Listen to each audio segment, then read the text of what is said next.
Good afternoon, everybody.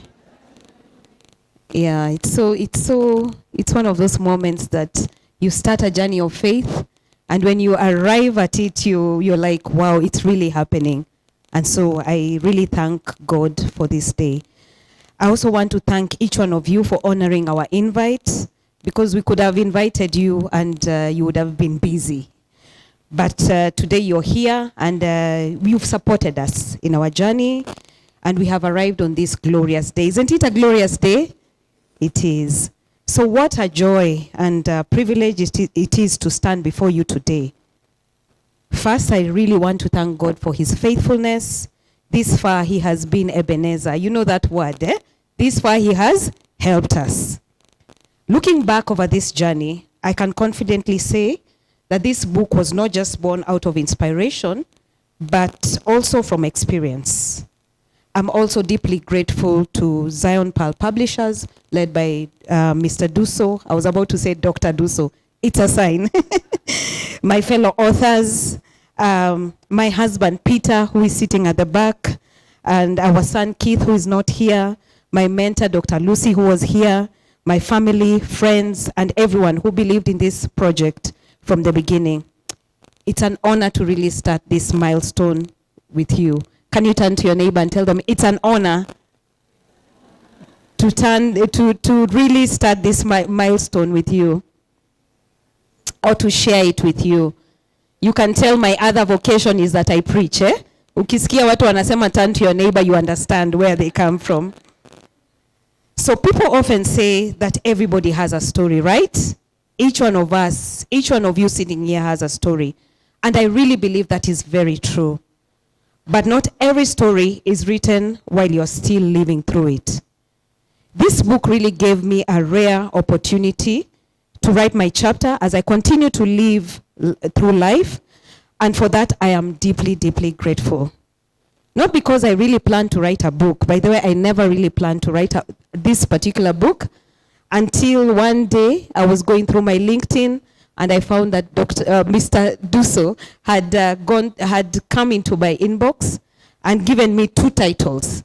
He gave me a title, a suggestion to write When Things Go Wrong, and then he gave another one called Bold Moves. But can I tell you something? That time I was not feeling bold at all. This really, really resonated with me, and you'll know why as I continue to speak. So there was a season when I thought I had life figured out.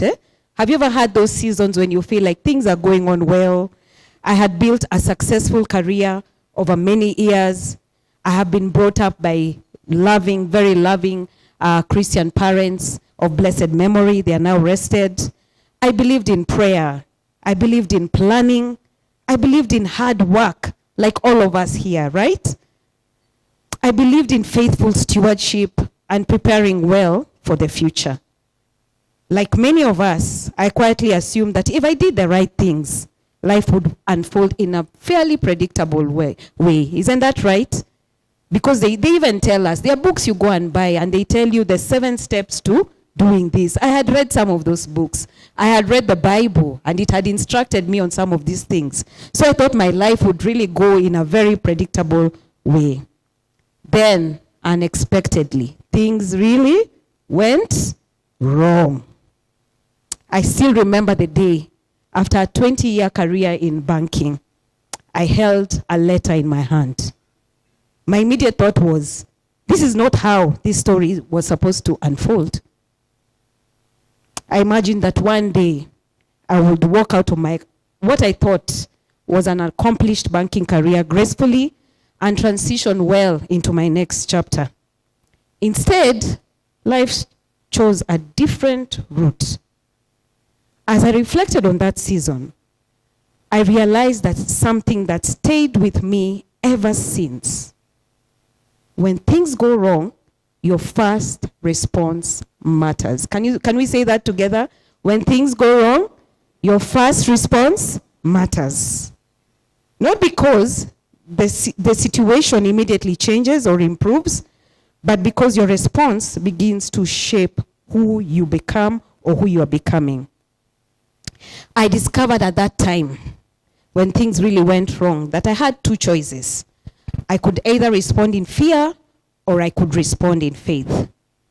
So choosing faith did not remove the uncertainty.